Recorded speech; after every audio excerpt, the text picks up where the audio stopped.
नमस्कार दोस्तों, मेरे YouTube चैनल रमा सर्वे पर अभिवादन।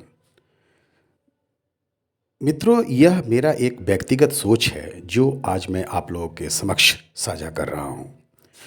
ऊंचाई विकास का प्रतीक है मित्रों। ऊपर उठने का अर्थ है दृष्टि बदल जाना। नीचे रहने पर जो चीज़ें हमें लुभाती है और हमारे लिए बहुत बड़ी होती है, जैसे से हम ऊपर उठ जाएं वे छोटी और अनाकर्षक होती जाती है। कभी वायुयान की खिड़की से नीचे देखें तो बड़े बड़े महल माचिस के डिब्बों जैसे लगते हैं। आलीशान कारें चींटियों सी रेंगती नजर आती है, लोग बिंदु जैसे दिखते हैं। ऊंचे उठने पर हमें यह भी एहसास होता है कि हमारे पैरों तले कोई आधार नहीं है और जीवन का कोई भरोसा नहीं। अधिक ऊपर चले जाएं तो नीचे एक शून्य के दर्शन होते हैं और तीव्र विरक्ति पैदा होती है। यह शून्य ही वास्तविकता है मित्रों, किंतु हम इसे मानने को तैयार नहीं हैं।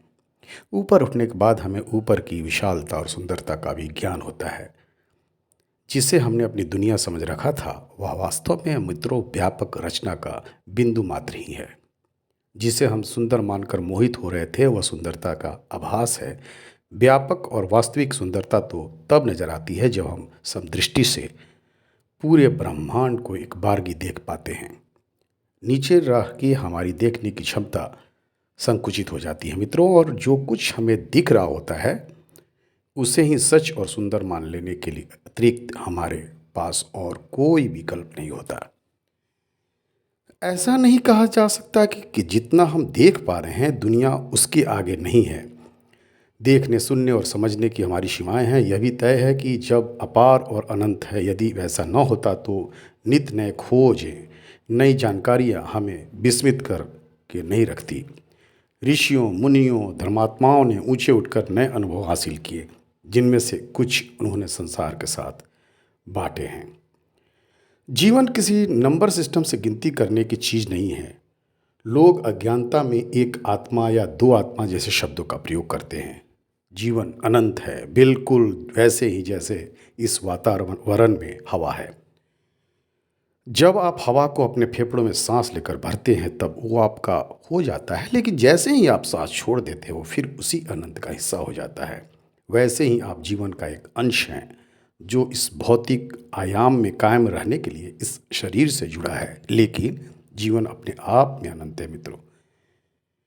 मान लीजिए एक ठहरा हुआ नदी है शुद्ध पानी का। अब आप अगर उस पर एक गिलास पानी निकाल लेते हैं तो ये गिलास पानी का आपका हो जाता है।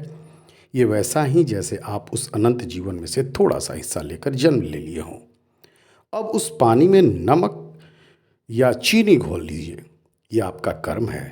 अब इस घोल को दोबारा नदी में डाल दीजिए, ये आपका मरना है। लेकिन नदी में जहाँ पे आप उस घोल को डाले हैं वहाँ से अगर दोबारा एक गिलास पानी लेते हैं तो आपको पानी में नमक का भी कुछ मात्रा मिलेगी। ये बिल्कुल वैसा ही है जैसे मरने के बाद नया जन्म लेने पर भी पिछले जन्म के कर्मों का छाप रह जाता है। आप इस जन्म में खुद को जितना संकुचित और कम चंचल बनाकर रखेंगे उतना ही ज़्यादा आपका अगला जन्म आपके पिछले जन्म से प्रभावित रहेगा, और इसका आपको आभास भी समय समय पर होता रहेगा मित्रों। अगर ऊपर के उदाहरण के संदर्भ में देखें तो यह इस प्रकार है कि उस नदी में नमक या मात्रा एक ही जगह एकत्रित रहेगा मित्रों। चलिए, तो ये एक छोटा सा एहसास था जो मैं आप लोगों के सामने प्रस्तुत किया, परोसा। जी, मौत कभी अंत या बाधा नहीं है, बल्कि अधिक से अधिक नए कदमों की शुरुआत है। मृत्यु और समय ना किसी के लिए रुकते हैं एवं ना किसी के आगे झुकते हैं मित्रों। किसी के आगे झुकते हैं। बहुत बहुत धन्यवाद।